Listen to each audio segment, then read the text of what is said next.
Hello, welcome everyone. I'm Lakima, and I'm a worker owner here at Red Emma's. For those who don't know, Red Emma's is a worker-owned cooperative collective, bookstore, coffee house, and vegetarian restaurant. And it was founded in 2003. So one of the goals of Red Emma's is to provide a public space for people to come together, collaborate, and share events and ideas, such as things that are happening here. Before we get started, I am going to just make a few notes. The first is that Red Emma's will be closed from July 3rd to July 14th, but we have some great events coming up. Right before the break, on July 1st, we're having our monthly social justice happy hour. And we'll be having it with Interfaith Power and Light, which will be discussing climate issues here in Maryland. And right after the break, on July 15th, we'll be hosting another social justice happy hour with Hearts and Ears, Black Trans Men Incorporated, and Free State Legal. With the latter organization, we're also launching the Story of My Name zine project at the end of next month.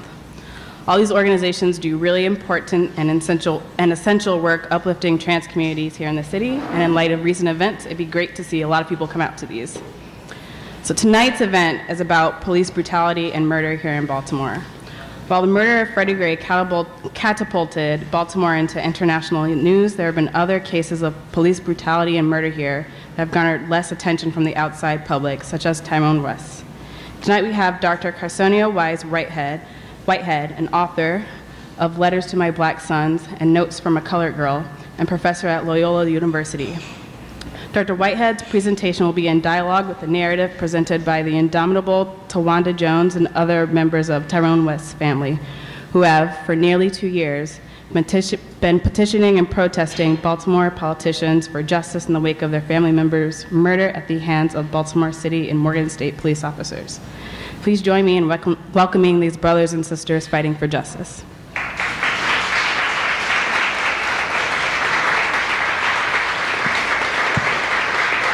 Thank you so much. This has been some kind of week where everything from the president singing Amazing Grace to what happened in the Supreme Court with both decisions, this has actually been an amazing week that, to me, perhaps marked the country moving in a different direction. At the same time, for some of us, and those of us who are concerned about justice, those of us who believe in freedom, those of us that believe that before we can argue that all lives matter, we have to first accept that black lives still and will always matter in this country. For us, the struggle is never ending. For us, the struggle is still beginning. Maybe it's starting with the president singing, maybe it's starting with the Supreme Court, but either way we look at it, it is a time of being enraged. I want to start with the video that some of you may have seen that's based upon the lyrics by Lauryn Hill's song, Black Rage. I want to read a couple of those lyrics to kind of frame our conversation, because though we will talk about Tyrone West as the centerpiece, those of us who understand what's happening in the world know we go back beyond Tyrone West, and we will go back before Tyrone West to go forward in what is happening. Black rage is founded on 2/3 a person, raping and beatings and suffering that worsens.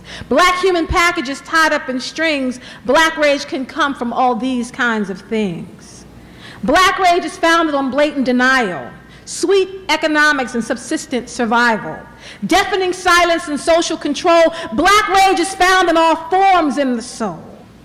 When the dog bites and when the bee stings, when I'm feeling sad, I simply remember all these kinds of things, and then I don't fear so bad. Black rage is founded who fed us self-hatred, lies and abuse while we waited and waited. Spiritual treason, this grid and its cages. Black rage was founded on these kinds of things. Black rage is founded on dreaming and draining, threatening your freedom to stop your complaining, poisoning your water while they say it's raining. They call it mad for complaining, old-time bureaucracy dragging the youth. Black rage is founded on blocking the truth. Murder and crime, compromise and distortion, sacrifice, who makes this fortune? Greed, falsely called progress, such human condition. Black rage is founded on these kinds of things. I tell people that just because I can be forgiving doesn't mean I'm no longer enraged.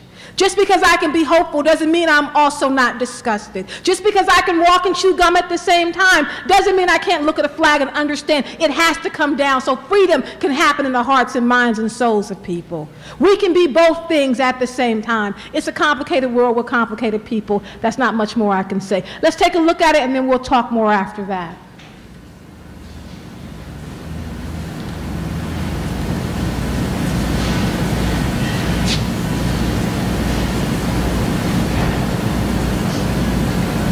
One second, we'll tweak the audio here.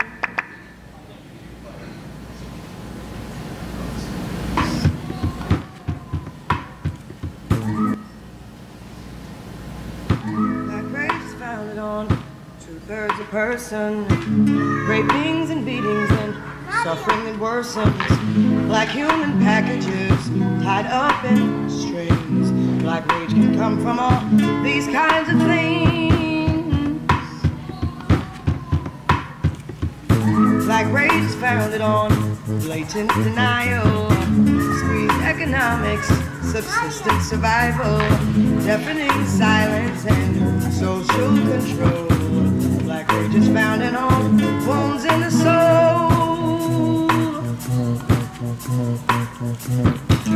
When the dogs bite, when the beatings, when I'm feeling sad, I simply remember all these kinds of things, and then I don't feel so bad.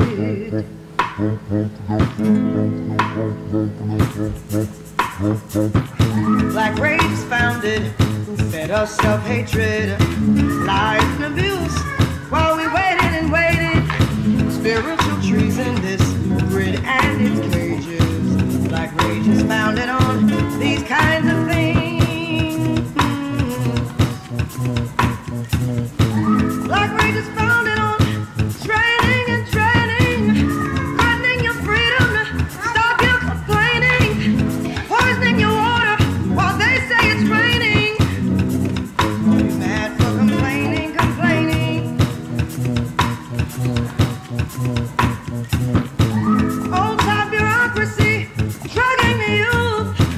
Black rage is founded on blocking the truth. Murder and crime, compromise and distortion. Sacrifice, sacrifice, who makes this fortune? Greed falsely called progress, such human contortion. Black rage is founded on these kinds of things. When the dogs bite, when the beatings, when I'm feeling sad, I simply remember all these kinds of things, and then I don't feel so bad.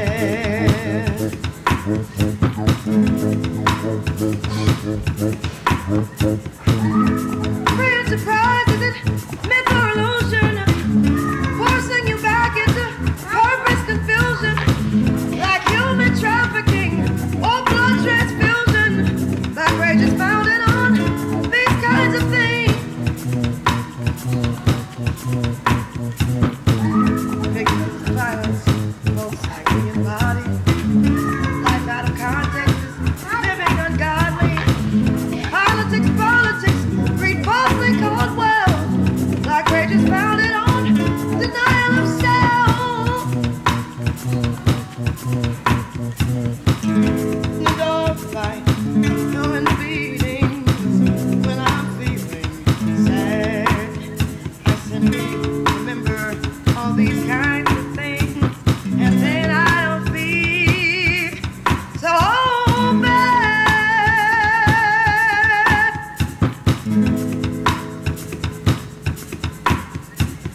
So bad.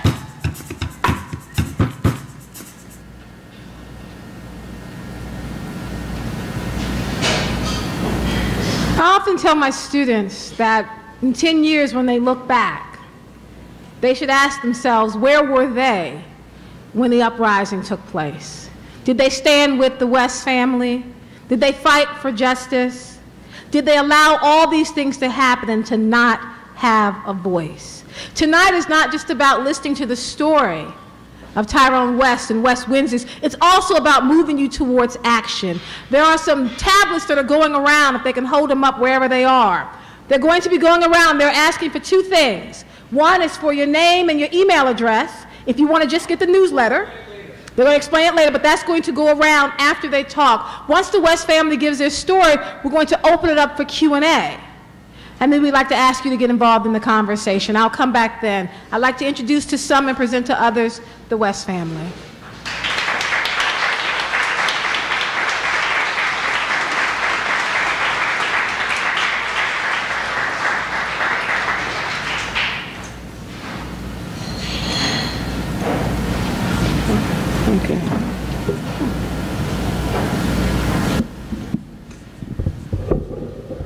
Good evening, everyone. I just want to thank Red Emma so much for having this. Thank you so much. God bless y'all. This means so much.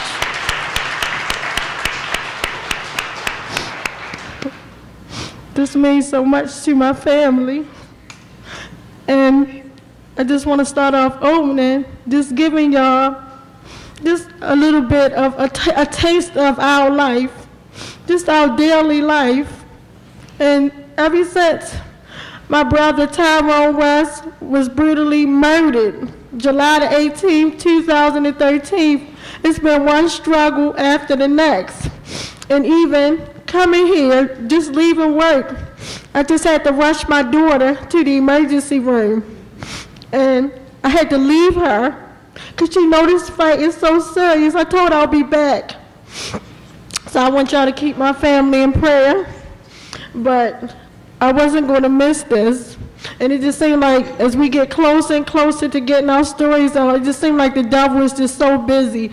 And as I'm driving here, I feel like my tire is about to come off. This is just the life and the struggle that we're going through daily. And after working 8 to 9 hours, it's not like we're home sitting by. This is our daily life. And I said all this to say, but I'm just going to touch everybody just to let you know what happened to my brother. And then I'm going to hand the mic over to my mom, and I give her, and this is my aunt. She raised me and my brother, along with my mother. We are a close-knit family. And so I just thank her, because this thing has been killing her. It's been killing my whole family, from the youngest person in my family to the oldest person, which is my grandmother. Thank God she's still living. She's 82. She don't even know why her loved one was brutally murdered. Now she's afraid to go out the house. We can't even get her to go anywhere, because she thinks the police is going to come and brutally murder her, because she don't know why they murdered Tyrone. But any old way, on July the 18th, 2013, what started as a beautiful day ended up as a nightmare that we're stuck with for the rest of our life. We have to live this pain. So anyway, my brother and me are tighter than tight, and even through his death, nothing can break the tightness apart. So anyway, taking you back to July the 18th, 2013, it seemed like that was like a real crazy summer where it was like a lot of black on black crimes. So I felt as though I don't want my brother to be a statistic. He's working. He's not too long ago coming home. I want my brother to be safe. He's doing the right things. I'm going to support him in every way. So I had just bought a Mercedes-Benz, so I'm thinking, I don't care. I'm going to let my brother hold my car. He can go to work. He can take me to work. And the hours worked it beautiful together, because he had to be to work an hour after me, which allowed him time to take me to work, drop me off, and then he got off 3 hours before I did, which allowed him to go pick my kids up from school and then come pick me up from my school. And then we get to enjoy dinner and talk about our day and things like that. So that day started beautiful. He called me every morning. He called me 6 o'clock on the dot. Hey sis, you up? And to this day, I still have the ringtone that when he used to call me, it was his favorite song. That wakes me up every day. But I can't have my big brother to wake me up every day. So anyway, he called me that morning, and you know, I came to his house and I picked him up, and he was so excited because he only had to work for like 2 hours that day. He had an appointment that he was so excited about, and I was so excited because it was in the camp season of, you know, school and whatnot. So we both were sharing our days. So he got me to work on time, 5:30, he was there. Matter of fact, he was there at 5:15. Sat and I saw my car pull up, look out on the playground, he right there. So I get out, and I'm getting in the car telling him how excited my day was, and he was telling me how keep him in prayer because he was getting ready to get a new house and things like that because he had a housing appointment. And I was like, God is so good. So we're praising the Lord. And then we decided, he's like, sis, what we going to go eat for dinner? I'm like, I'm in the mood for some chicken. So we basically went to a local neighborhood restaurant, and we picked up us dinner to go because we were going to go back to my house and eat dinner and continue our conversation and things of that nature. So as we were getting our dinner, it just got cut down. He got a phone call from a young lady that he barely knew. He just was acquainted to her maybe weeks he had met her, and he kind of felt sorry for us. So he would always give her rides with my vehicle with my permission.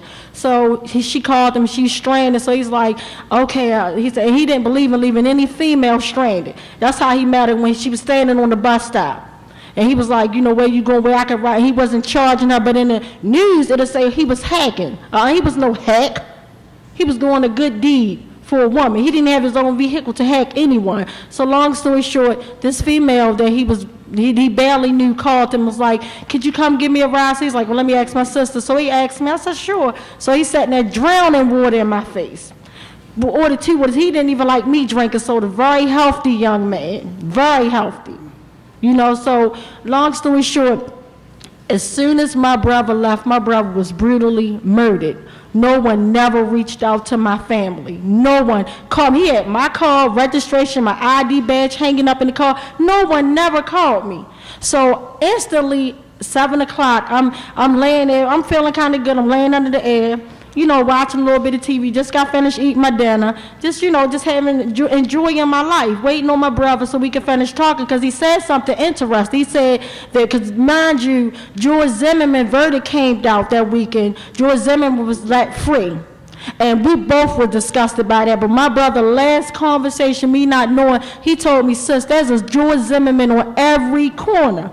Who knew he was prophesizing his death? And I'm like, that's deep. And he told me he would tell me when he come back, but I guess we're going to have a heavenly conversation, because I will never know what he meant. But I can just see now what he meant. I can only speculate what he meant. But back to the story. So 7 o'clock, I get all types of excruciating pain through my body. I thought I was having a stroke. It was so bad on my left side, I fell out. I fell on the floor. I get up, my kids are laying around me like they ran out their room because I fell on the floor, and I'm screaming. And they're like, Ma, you okay? I'm like, I don't know. So I'm like thinking, okay, if I don't feel good, I'm going to call for medical treatment. I'm not knowing what's going on. So instantly, after 10 minutes, the pain stopped, and the first person I think about, I'm like, why did I feel like that? What's going on? Instantly, I think about my brother Tyrone West. So I'm like, oh my God, let me call Tyrone. Call him, no answer. I instantly started freaking out. I'm like, oh my God, something's wrong. And my kids are like, Mom, you okay? The pain is gone. So I'm like, I'm fine. I need to find y'all uncle. Y'all go in y'all room. Mommy's good. So long story short, I'm calling around. Then I call one of my uncles. I'm like, I need you to come pick me up. You know, something's wrong with Tyrone. He's like, everybody thinking, they like, calm down, you know, everything all right. Maybe his phone went there. So I hang up on him because I knew something was right. So then, because I didn't want to worry her, I called my uncle at first. Then the next person, I said, I got to call my aunt, who's like a mom. And I'm like, are you sitting up or standing, you know, sitting down or standing up? She's like, I'm sitting down, I'm good. So she's like, what's up? I said, you know, Tyrone's not answering, something's wrong. She's like, calm down. She said, you know, let's take the time and see, maybe you might have gotten an accident with your vehicle. You know, let's call some hospitals before you just start. Why are you so worried? I said, I got a bad feeling, my body ache. She said, oh my God. She said, we're going to pray, calm down. And so she started soliciting people in my family to call various hospitals. She said, where did he go at? I'm like, he went in the Northwood neighborhood, you know, to pick up a female. So instantly, we called Good Sam's. They're like, they don't have them. So long story short, I'm studying, calling around. I even went so far as to call my ex, who's a police officer. I just broke up with him. Was dating this man for 5 years. And I called him not knowing what a signal 13 is. I'm like, did you get a signal 13? He like, yeah. I was like, please go check that out. That's my brother. He like, what you talking me? He said, that ain't your brother. That mean an officer down. I said, I don't care what it means. Please go check it out. He's not answering. He said, well, I'm at the station. I can't go. So I'm like, all right, cool. And I'm just praying that if he would have went, maybe what would have happened? Because he knew my brother very well. He knew my vehicle. He could have stopped those animals from killing them, or maybe it wasn't meant. Maybe he would have got to the scene, saw that, and he would have been caught up. Who knows? You know, only God knows. But anyway, so at 10 o'clock, I'll never forget. I'm still calling around, and I'm leaving. Like, I left my brother with 50 voice messages, no answer. I'm crying, and I'm like, brother, you worrying me? I said, I'm gonna beat you up when I see you. I'm like, I'm worried. Call me. So he never would call me. So I called my aunt back immediately. I'm like, did you hear anything? She like, no, I ain't hear nothing. Instantly, my boyfriend walks in the room, and he's like, you're right. And I'm like, right about what? He was like, he just straight, he didn't even break the news down easy. But I guess there's no easy way of telling you that your loved one was brutally murdered. He like, they killed your brother. And I just remember fainting, like falling down, like, what are you talking about? Like, don't joke like this. He's like, I'm not joking. I said, who killed my brother? He said, the police killed your brother. I said, no, you lying. I went into denial. I'm screaming, crying. And when I got myself together, I could just hear my aunt, and I didn't want her to be on the news on the phone when I got that type of news, but she was screaming. All I could hear was blood curdling screams. Oh my God, she's screaming so loud, and my phone went on speaker, and that's what kind of woke me up out my trance. So then I get up, and he got my widescreen TV on, Fox 45 News. You see my vehicle in the middle of the street, a car on top, yellow tape around there saying that somebody died in medical distress and police custody. And I'm like, I couldn't fathom. For one, they lied and told us he was a John Doe. He's sitting there with his driver's license on his possession. He just paid for my food. I just saw him. You know, they never returned any of our things. It took them 154 days just to even talk to our family. We running around weekend. They met us the next day on the 19th. And on the 19th, red flags came up all over. The first thing when they walked in the house, excuse me, did Mr. West have any medical issues? We're like, what in the world are you talking about? No, he just had a physical. I went with him to his physical 2 weeks ago. Well, this is what we normally ask. And I'm like, well, let me see my brother. Well, he's a John Doe. We're waiting for his fingerprints so he could be ID'd. I said, I can ID him. Why didn't y'all call me? Well, we don't call people. We want to make sure that that was him. I said, so then now you leave me false hope, because now I'm thinking like, maybe that wasn't him. So now, like, oh, good, maybe that wasn't my dead brother I saw on the news. So now I feel like I got some more hope. I feel like I got more hope that I didn't see my brother's body on the news. So I'm thinking like, oh yeah, well maybe this is good news. And then they like, well, we want to tell you some more news, Ms. Jones. We found a small portion of drugs in your vehicle. We're going to place your vehicle on drug hold. And I'm thinking, where in the world some drugs come from? Man, my brother just got finished eating. He went to work. Like, what are you talking about? Well, I said, well, I don't even care. I could give a darn about a car. I'm worried about my brother. But as soon as it's released, let me know, that way I can, get around and be mobile and things like that. They lied. Immediately they came down the 19th. I got records to show you. My vehicle was impounded on the 19th when they lied to me. And anybody know if they would have found anything on my brother's body or inside of my vehicle, I wouldn't even have my Mercedes-Benz to this day, and I still have it. So that was a lie. All these lies, and it just lied to lie, but it took them 154 days to give us a preliminary hearing. After 700 and something days now, we still don't, when I say don't have a full autopsy, they say that we do, but how is it a full autopsy when you have no autopsy pictures? None. We buried my brother without a death certificate. Do you know how hard that was? And the saddest part, as worse as the witnesses, credible witnesses, saw him being beat. They said it was like 25 police officers. When they pulled them, witnesses said he was drug out my vehicle by his dreadlocks, tossed on the ground. They said the officers approached with guns, get out the car. He's like, okay, here go my driver's like, they pulled him out, and he's like, why are you doing this to me? And witnesses said, they said, this is what we do to N-words. This is what we do. And then they started stomping, kicking him. He's like, what you doing? What you doing? So when they're saying he's fighting, he's trying to get stuff. It's fight or flight. Who's going to lay there and die? And if you're resistant, how are you running down the street screaming, help, help? You got tased, pepper spray. You're trying to fight for your life. You want to see your kids again. You want to see your little sister again. You want to see your aunt that's like a mother again. You like, help, help. You telling people, call the police. You screaming, Trayvon. You screaming for your life. So how is that resistant? Then they want to use my brother's size. But keep in mind, my brother wasn't even that big. He was a typical regular size, but then they want to make him seem like he was super Negro. Super Negro. And then the saddest part, all the officers was, wait, and you're talking about who can survive a fight like that? And only 11 admitted to, oh yeah, I punched him. I did a haymaker. I hit him with my baton. I kicked him in his head. And the only reason why they did that because Greg Bernstein, who's the outgoing state's attorney, he gave all of them full immunity before he even got their statements. He didn't even care about my family. Then he was rude when we got there. He told me we were going to only bring 5 members of my family to an office that holds 25. Just imagine how we felt waiting on Freddie Gray verdict to see what was going to happen and see, you know, the answers about these officers going to get charged, indicted, and things of that nature. We had to wait for 154 days, and as soon as our guy, Payam, turned the video camera off, he got so rude. He said, well, before y'all get comfortable in your chair, I'm letting you know I'm not indicting anyone. He got real nasty. She ran out the room. She ran behind her to comfort her, and he said, do y'all want to leave? I said, no, sir, you're going to leave. By the time we finish with you, you're going to leave. And we kept our promise. We got him out of office. That's why we started West Wednesday. Week after week fighting.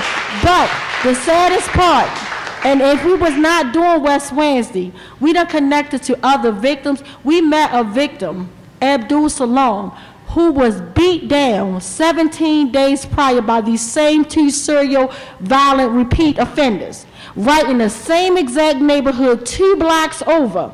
They almost killed this man on July the 1st in front of his baby. In front of his baby, the first 2 that initially pulled my car over for no reason, and witness in Kitmore wrote us a letter saying that all they saw my brother do was hand a young lady a white box, and that was a dinner box. So you assume a black guy, Mercedes-Benz, white box, it must be a drug. And then they didn't call it in, and when the public foolishness came back, that's what I call it, because none of the stuff included, none of the witnesses, nothing that Abdul Salam was brutally beat down by these same 2 officers, and he made complaints, he filed and everything, but he met my family during West Wednesday when we were out there protesting. We've been out there since July the 18th, I'm not even going to lie to you. The next day, the very next day on the 19th, we protest with C.D. Witherspoons. He connected with my family. We went to the, like around by the state's attorney's office and whatnot. And then the next week, we went back to the state's attorney office, and we said, you know what, we're going to call this West Wednesday.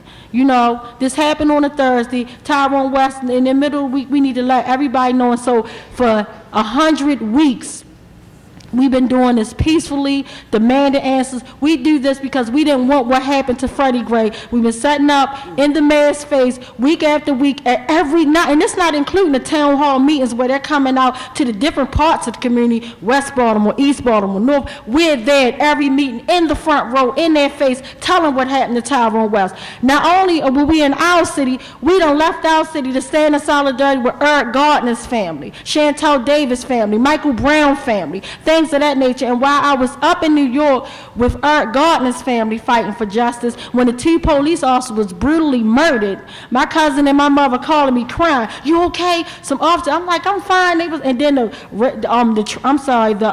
transit, because we were on the train over there and things of that nature. I was with Mr. Blight, I'll never forget it, but we couldn't get back onto the MTA because everything was on lockdown until they found out what happened. So we kind of got stuck a little bit longer, but before we went there, like I said, anytime I can get the message out, we go any and everywhere to tell what happened to Tyrone West. Even though it's business as usual for these serial repeat violent offenders, we make it our business to advocate in the community to keep everybody safe, because this pain never goes away. We never asked for this pain. It was placed upon us. And doing that, you know, and I'm going to kind of wrap it up so that way they can talk, but I just wanted to add that when we went to D.C. to Al Sharpness March, we didn't go there with him. We just went there as any type of police brutality. We're there with Tyrone West Side, our T-shirts on. This is what happened to Tyrone West in Baltimore. It could be you, and then reaching out to other families, showing our solidarity and our sadness with them and things like that. So while I'm there, and that day I was under the weather, and I march rather if I'm sick. I can't even get sick. I can't even grieve. I can't do nothing. This fight is serious to me. I will grieve. I will sit down. I will get comfortable when those serial killers are in cell blocks doing time. That's when I'm going to get comfortable. That's when I'm going to have some real relief. Till then, I'm not. I'm committed to this, saving a life, you know. But and the sad part, nobody could save my brother's life. So that's why we do what we do to save it. But while I'm in there, Fox 45 took a chant that I said, we won't stop until killer cops are in cell blocks. They lied and said, I said, go kill some cops, and linked me to the 2 cops that got brutally murdered. So now I keep getting threats every day. My car, like I said, it felt like the wheel was about to come off my car coming down here. You know, it's just ridiculous, but this is the life that we live. So I just urge any and all of y'all, please, if y'all connected to any type of church, bingo rallies, anything, please leave y'all information so we can, you know, get with y'all. And even if y'all can come out maybe once a week, you know, every other week or once a month, that's good with us. So, you know, even if you tell 1 people, 2 people, 3, y'all can bring 10. That's love, because this, you never know when this can happen to you. And the way the media plays out, they make it seem like the cops are right with Anthony Anderson, who was brutally murdered in front of his mother, slammed on his neck, who the media reported that he swallowed drugs. Come to find out, none of that was true. And it's the same unit that brutally murdered my brother a year later. So this tell you what kind of cops we have in this city, road cops. And it's not just in Baltimore, it's happening all around the world. And just like now in the county, I just heard the police shot another man, killed him, another unarmed man, but they paid them out. Oh, they came to the house like 15 times. I wouldn't give a darn if they came there 45 times. We're paying them to serve and protect, not be judge, jury, and executioner. We're not paying them to kill us. So, and it's just sickening, because every time you hear the news, it makes it seem like they give this justifiable reason why they brutally murdered someone. Just like I even read something I got on Twitter today where they killed one of the escaped guys from New York City. You ain't even get him back to give him the time. You just take his life. So it's just sad, but like I said, please don't think that it can't happen to any of everybody in this room, because it can. Because at one time, a point, I used to think nothing like that's going to happen to my family. The only reason, not that I'm better than nobody, but I felt like I'm in church, my brother's saved, he's in church, we're praying, we're working, we're not robbing nobody, we're not committing crimes. That's not going to happen to us. Maybe that just happened to, I ain't gonna lie, I thought it maybe happened to people that do bad things and stuff like that, but I know that's not true, because when my brother, as bad as they wanted to pull up his past record, he did his time. He was not with any outstanding warrants on July the 18th. He was a healthy young black man living his life until it was snatched from him. But that's just how the media does. The media plays a lot into all these crucial homicides, crimes, because at the end of the day, while they putting Freddie Gray face up there with tubes all in his face, that's somebody's son. Their parents can't take the look at nothing like that. I couldn't even take when they were showing the images of my brother. So I can imagine Freddie Gray family, his mother got to see an image of him hooked up to tubes. That's why I thank God that my brother didn't get rushed to a hospital to be hooked up suffering with tubes. I'm just glad God snatched him up and said, he's my child. Y'all can't have him. Y'all can beat this body, but his soul belongs to me. So I just said, whatever y'all can do to help support us, please do it.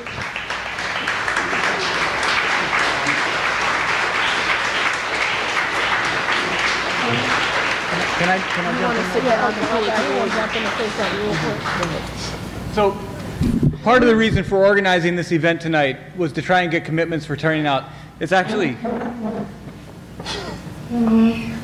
it's kind of hard speaking right now. Yeah.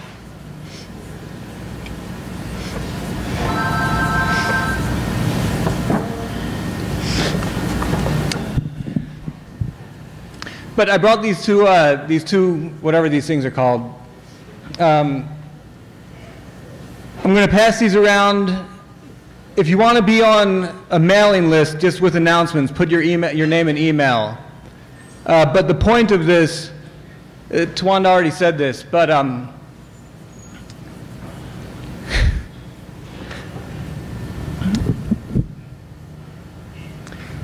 the point is to get folks turning out. West Wednesday happens every week. It tends to be, what, about 20, 30 people every week?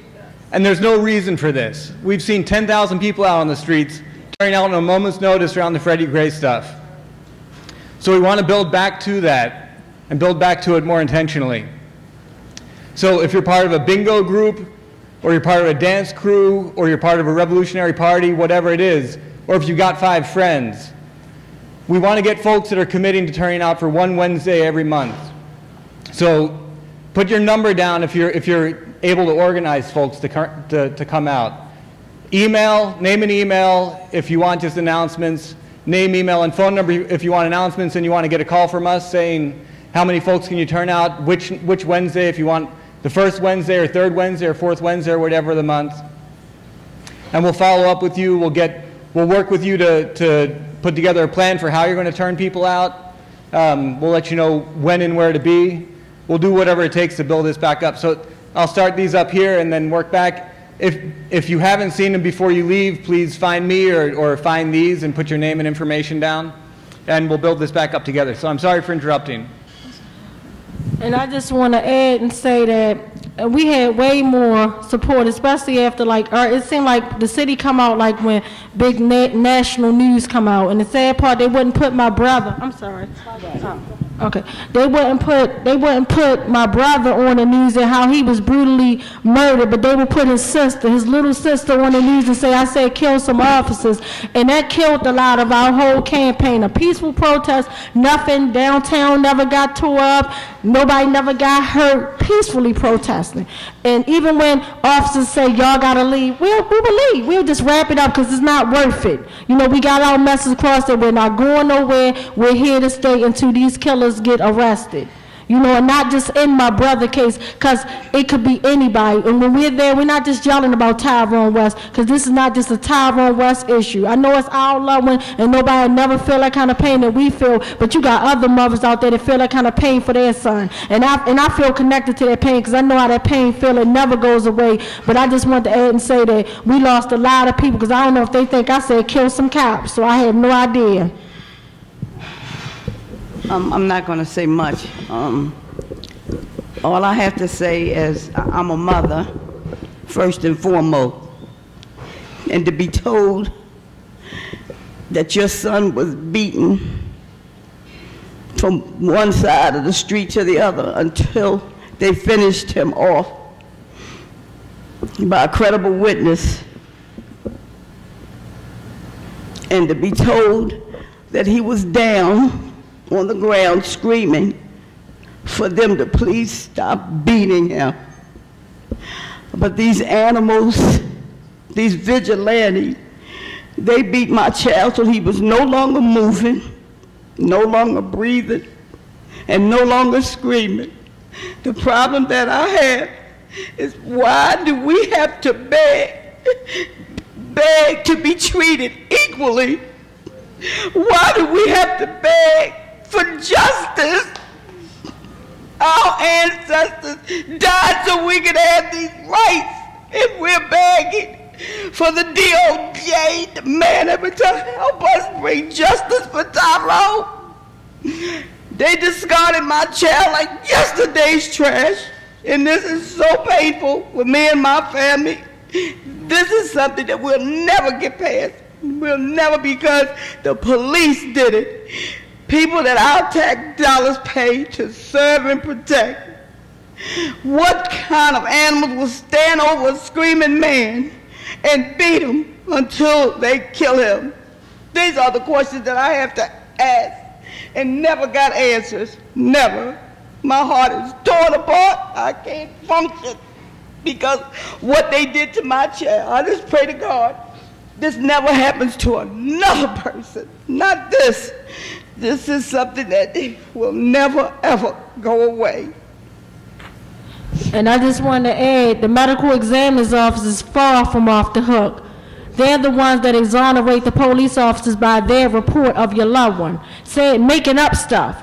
And they hid my brother's body, like I said, for 5 days. We requested, we had the money. See, first of all, they thought we ain't have no money. They said, okay, and we didn't have insurance on my brother because we didn't expect him to be brutally murdered. We wasn't planning on it, so we didn't have insurance, but we had money to make sure our loved one was properly buried. We had money. So instantly we requested that the funeral home, they was like, sure, go get the funeral home to come get him. We like, okay, immediately we tried. They wouldn't even they wouldn't even let his body over to the funerals home. Brown Funerals Home was told that they don't do transporting on the weekend. Who ever heard of foolishness like this? And David Fowler never met with my family at all. We had to get a resolution hearing. Speaking of which, and that's what started, you know, we chasing everybody down. Nobody never came to our family. And since then, we started a resolution hearing right here in Baltimore. And I just thank Warren Branch for just hearing our family out and sponsoring this. For us to have a venue at City Hall talking about the death of our loved one, talking about how, you know, and even through the subpoena process now, they're not releasing autopsy pictures. Only pictures we have is ID photos, toe tags. That's not the autopsy. That's suspicious. And like I said, and I'm going to keep saying, it's not a complete autopsy. It'll be complete. Show me where you cut my brother. Show me the autopsy. Show me what you did. And we know you cut him from, you gutted him. Not only did you cut him, you sent him out. You lied and said he had an unhealthy heart, and you sent it out, and we still ain't get the results of that back. So it's just a bunch of foolishness, but I'm letting y'all know it could be y'all, and I'm even hearing now in Freddie Gray case that the medical examiner's office did something. Look at all the undetermined deaths. How are you a medical doctor? And somebody's laying, then you lining my brother autopsy report. It's not supposed to be biased. You're lining up with what the police said. Nothing about the witness. Nothing about a 300-pound man sitting on a dying man's back. David Lewis, until my brother was no longer moving, no longer breathing, no longer screaming, sat there while he's face down after being pepper sprayed and tased. And we got a leak too that said he died of, what was it, positional asphyxiation? And then they try to cover it up and say undetermined. We know he was smothered and beat to death. We know that. But like I said, it's foul, y'all, and it's so ugly at all the corruption that goes on. It's unreal. And for the man to sit back and play Miss Pretty Girl while her city's getting brutally murdered, while we sitting our face with ideas, put body cams on cop, while we sitting there writing the president to demand that the Department of Justice come in and do a pattern and practice. We've been demanded that. And we also demand, and we're still waiting, so keep us in prayer, because they supposed to be investigating to see if criminal charges fit, because if no case fits the color of law, trust and believe me, Tyrone West fits the color of law. Thank you.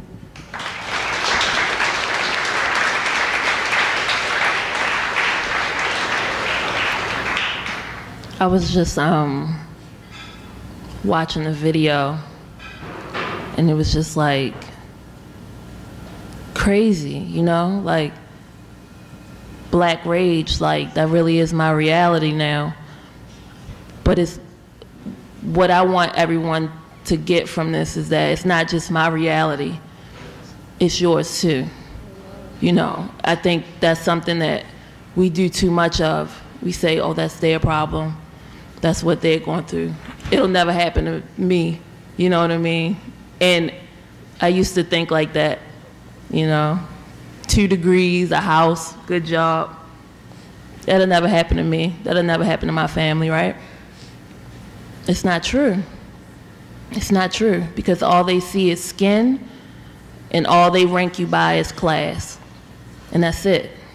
That's it. If they think that people will care about you, then they won't touch you. And if they think that no one will care, then they'll do whatever they want. They have stripped black people of whatever humanity we had. There is none. There is none. You can see the comparison of a terrorist being fed after massacring 9 people in a church. My cousin is beat to death for nothing. And you feed a terrorist. Where's the humanity? And give them a bulletproof vest. In a bed. Yes. Where's the humanity for black people? That's what I want to see. I want to see humanity. We find humanity in each other again. Because it's being lost. It's being lost in whatever is going on, whatever the media is perpetuating, but we're losing humanity for each other. And I don't want to see that. I don't want to see that happen.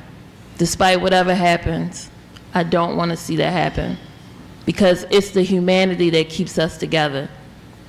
Always, no matter what somebody's circumstances are, you have to evaluate them in the same lens that you evaluate any other human. Any other human. I see animals get treated with more humanity than my family. Animals.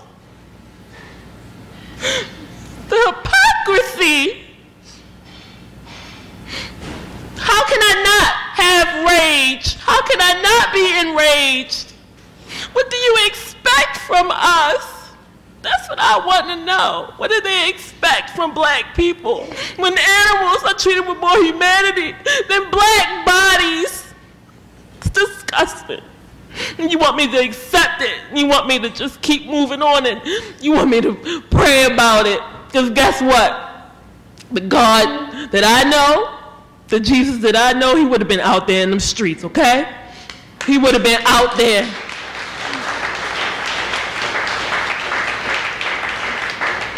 Don't keep waiting for God to answer some prayer.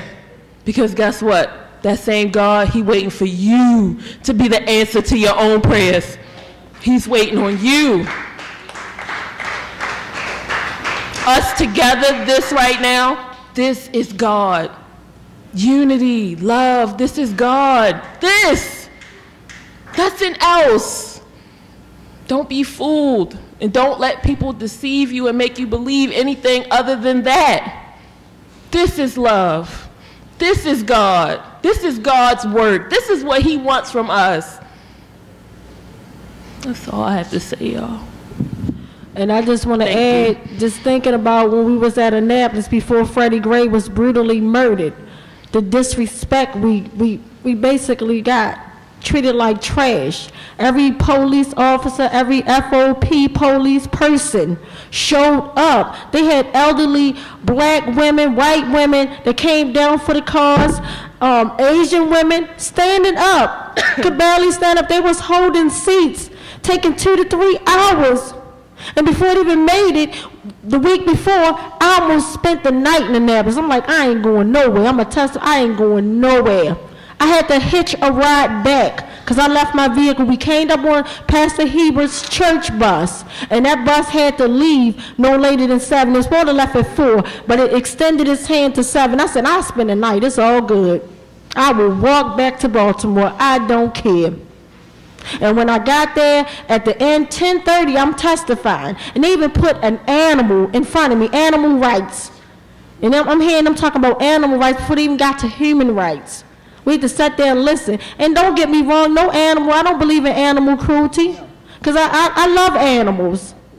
But come on now, we live in a world now that animals are more important. We seeing indictments on officers for animals. But these animals, serial killers, beat and killed my brother, and they still walking the beat. They live in my neighborhood. They can come kill me anytime. I call 911. They show up to my house. That's my district. But I don't care. I'm not intimidated. I ain't going nowhere. And it is just sad, and when we went to Annapolis, back to Annapolis, but we went there and they treat us with such disrespect, and one of the guys sitting on the panel had the nerve to say, well, this ain't about, because we were talking about the officers' Bill of Rights, and we basically were saying how they get 10 days before they can even give a statement to basically coerce something from what they see in the media and things of that nature, but immediately they rush all the witnesses in the neighborhood and try to take them, and they snatch their cell phones. It was cell phone video footage of my brother being brutally murdered. Ask me, have we seen any of the videos yet? My lawyers right now are subpoenaing them for the videos. Ask me, did we get any of this footage? No, because it would have been worse than Freddie Gray, and I guarantee you, I ain't even looking for it because I know we're not going to get it. I know we're not going to get it. Disgusting. And they went back and then had the nerve when the next day when they collected the videos, guess who's sitting on the corner helping them? Commissioner Bates. Our commissioner sitting right there knowing his officers wrong on that block as his officers basically break the law and take these people and they thinking they doing the right thing because they handing over to authority thinking, they don't know. They're like, yeah, I got this. We still waiting. And I guarantee you we're not going to see them horrible videos. But and then the sad part is a helicopter flying over. And then we did a Public Information Act request. They're in violation because we demanded things. His videos, his autopsy completed with all the pictures. We ain't get none of that back. That's why I don't even believe in none of that stuff. Ain't none of that stuff. Until we change this corrupt system, nothing's going to happen. It's going to keep repeating itself over and over again. Because the people in the nabs, they don't care. They call us carnage. They like, y'all got a black mayor, black state's attorney, this a black thing. This ain't no black, this a human thing. It's about humanity. It's not a black or white thing. It's disgusting. And then they had the nerve when they filled up the room and half the people couldn't even be in the room. They waited in like an overflow room. And then when they got up there and they was like, who all opposed to the bills? Then I was like, well, yeah, everybody stood up. And when I got there, I couldn't wait. I said, I wish the dead people could stand up. This whole Annapolis to be shut down from the outside all the way back to Baltimore. So I'm not intimidated who's standing up. It's just ridiculous. So don't think we just out there just for signs because we ain't got nothing to do. We trying to save lives and change things, but until we change a corrupt system that is not for us, nothing's going to change.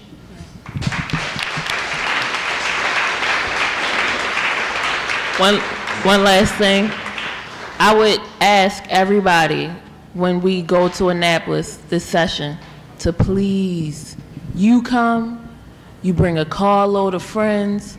They have to see us lobbying for our own rights. And as sick as it sounds, that's the only thing they look at. Because we don't have money, we at least count as votes. So that's our only leverage. Is unity, and we need as many as y'all to come as possible. As many as you can bring, please, please come with us to lobby for our lives. Thank you.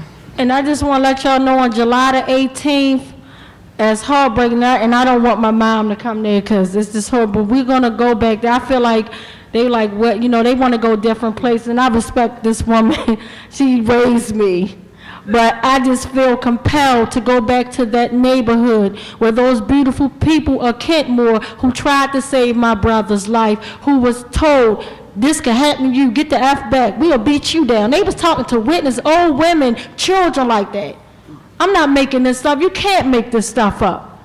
I can't even tell y'all half of the stuff that I done told the Department of Justice that they did in violation. If the truth ever come out, y'all gonna think it's a movie. It's unreal. It's unreal. But we're going back there on July the 18th at 5 o'clock on Kentmore. So if y'all join us, please join us. We won't hold you that long, but please join us if y'all can. And we're also going to be this West Wednesday, we're going back up at Morgan because we thought David Lewis, because we used to go up there like protesting back to back, and somebody told us that he resigned. We were like, yeah, we thought it was a victory. But I just heard that one of my loved ones thought she saw him in his vehicle and he pulled off. This was just the other day at West Wednesday. So we're going to go check the scene back out because you're not going to be working there if you done settle my brother back. So I'm going back and tell this Morgan students because they need to know there's a serial killer walking on Morgan campus and they could be next. And every time we go talk about this evil man, somebody come up to us and say, oh, he beat me down. I know David Lewis. These are road cops. These ain't no cops that just like, oh, well, they got caught up in something bad and it. No, these are road cop animals. That's what they are, vigilantes. And David Lewis even beat up a student at Morgan's school, a beautiful lady named Shaquisha. Threw her off the stage with stiletto heels on. So not only is he an animal, he's a woman beater. And I just want to thank Beth, Megan, my baby right there. Love y'all. They always come and support us. And Beth been there since day one. I even had somebody try to contact me on Facebook and said Beth was a racist, watch who I'm being around. Well, I said, if she's a racist with the kind of thing she's doing, but I love her. I love her. All I seen was kindness. I don't go by what somebody said, I go by someone's actions. That's right. She's been there supporting our family nonstop, freezing cold, with or without cameras, with or without people. Beth's been there with a beautiful boot on, yes. We're going to open the floor for the next 15 minutes or so for questions or comments, and then the West